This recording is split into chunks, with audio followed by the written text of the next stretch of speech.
وَإِذَا سَمِعُوا مَا أُنزِلَ إِلَى الرَّسُولِ، جب کبھی وہ قرآن سنتے ہیں نا جو نازل ہوا رسول اللہ کی طرف، تَرَىٰ أَعْيُنَهُمْ تَفِيضُ مِنَ الدَّمْعِ، تم دیکھو گے کہ ان کی آنکھیں آنسوؤں سے چھلک پڑتی ہیں، مِمَّا عَرَفُوا مِنَ الْحَقِّ، اس حق کو پہچاننے کے سبب۔ تو سر نہیں تھی چھلکی آنکھیں نجاشی کی جب حضرت جعفر طیار نے سورہ مریم تلاوت کی؟ عمر ابن عاص بت پرست تھے اس وقت، اور وہ نجاشی کا بڑا قریبی دوست تھے۔ عمر سیریز میں انہوں نے یہ فلمایا بھی ہے، اور آپ دیکھیں دشمنی کا لیول، جب کوئی بات نہیں چلی تو اینڈ پہ اس نے کہا کہ یہ تو حضرت عیسیٰ علیہ السلام کو اچھا نہیں سمجھتے۔ کون کہہ رہا ہے؟ وہ جو حضرت عیسیٰ کو مانتے ہی نہیں ہے۔ کوئی تمہارا کیا لینا دینا؟ جس طرح پاؤڈری اور چرسی بھی آ کے آپ کو سمجھانا شروع کر دیں گے کہ آپ رفع الیدین چھوڑ دیں، یہ بت رکھ کے آتے تھے اس لیے رفع الیدین ہوتا تھا۔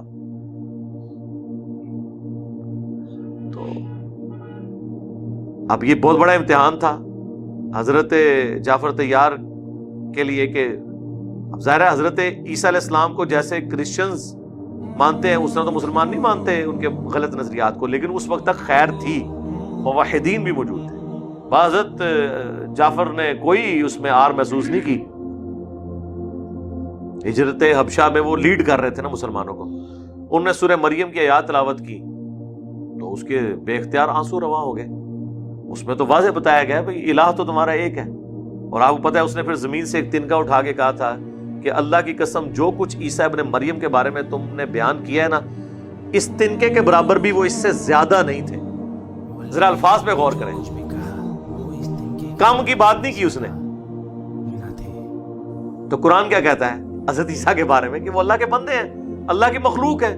جس طرح اللہ نے باقی مخلوقات کو پیدا کیا ویسے ان کو پیدا کیا۔ اس نے کہا بس وہ یہی تھے، ایک تنکے کے برابر بھی اس سے زیادہ ان کا مرتبہ نہیں تھا۔ میں آپ کو یقین سے کہتا ہوں کوئی مسلمان یہ بات کرے نا کہ نبی علیہ السلام کا سٹیٹس وہ ہے جو قرآن میں اور بخاری مسلم میں ہے، ایک تنکے کے برابر بھی اس سے زیادہ نہیں ہے، یہ آپ پہ 295C لگوا دیں کہ نہیں تم کا مرتبہ گن رہے ہو۔ ذرا پوائنٹ پہ آپ غور کریں تو سر پھر آپ دیکھ لیں انہی کا حوصلہ ہے کہ اس تنکے کے برابر بھی اس سے زیادہ نہیں ہے جو تم نے بیان کیا ہے۔ تو مسلمان کو کہنے میں کیا آ رہا ہونی چاہیے کہ نبی علیہ السلام کی جو شان قرآن اور احادیث میں بیان ہوئی ہے ایک تنکے کے برابر بھی اس سے زیادہ نہیں ہے۔ تو حضور تو خود کہہ کے گئے ہیں، صحیح بخاری میں حدیث ہے، دیکھنا میری شان کو اس طرح بلند نہ کرنا جس طرح کرسچنز نے اپنے نبی کو بڑھا دیا، میں اللہ کا بندہ اور اس کا رسول ہوں، مجھے اللہ کا بندہ اور اس کا رسول ہی کہتے ہیں۔ یقین کرے جب ہم بریلوی تھے نا تو ہم سمجھتے تھے کہ نبی علیہ السلام سے زیادہ ہم سے زیادہ کوئی ان سے عقیدت و محبت نہیں رکھتا،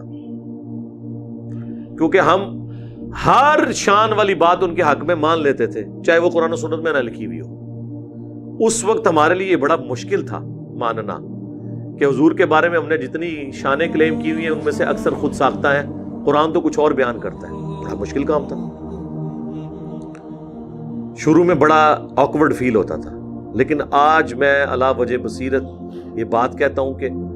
مجھے زمانہ بریلویت میں بھی، اور میں بریلویوں سے بھی کہوں گا کہ واللہ اگر نبی علیہ السلام کا آپ کو سٹیٹس وہ پتہ چل جائے جو قرآن میں ہے، سنت میں ہے، اور آپ کو صحیح توحید کی سمجھ آ جائے، وہ والی شانیں تو شاید نہ ہوں جو آپ کلیم کر رہے ہیں، لیکن جو شانیں اس میں آئی ہیں نا، ان شانوں کے بعد جو آپ کو رسول اللہ سے عقیدت اور محبت ہوگی نا، وہ پہلے کبھی ہو ہی نہیں سکتی۔ وہ جذباتی ہے، یہ علمی محبت ہے۔ رسول اللہ کا سب سے بڑا احسان ہم پر یہ ہے کہ انہوں نے ہمیں ایک خدا کا تعارف کروایا اور دنیا کے ہر خدا سے جان چھڑا دی، جھوٹے خداؤں سے، اور اس کے باوجود کبھی خدائی کلیم نہیں کی، اپنے آپ کو انکساری کے ساتھ زندگی گزاری۔ یہ جو آپ کا سٹیٹس ہے نا، یہ جو عقیدت اور محبت آپ کے اندر ڈیولپ کرتا ہے نا ایک ایسے شخص کے لیے جسے اللہ نے روئے عرض پہ اپنا نمائندہ بنا کے بھیجا ہو، اتنی شانیں دی ہوں، اس کے باوجود وہ اتنی انکساری کی زندگی گزارے، یہ کبھی بھی ان جھوٹے عقائد و نظریات سے آپ کے دل میں اس کے لیے محبت پیدا ہی نہیں ہو سکتی۔ اور پھر اس سے بڑی بات کہ جب آپ کتاب و سنت پہ آئیں گے تو دنیا کی کسی ہستی کی محبت بھی رسول اللہ کے برابر آپ کے دل میں نہیں آئے گی۔ آپ کہیں گے جو حضور نے فرمایا نا بس وہی حق ہے، میں کسی وہ پھر آپ شاید تھوڑا ہمت کریں تو کہیں کہ بابے تشائی کوئی نہیں، ان دسو قرآن و حدیث نے کہ کیا ہے،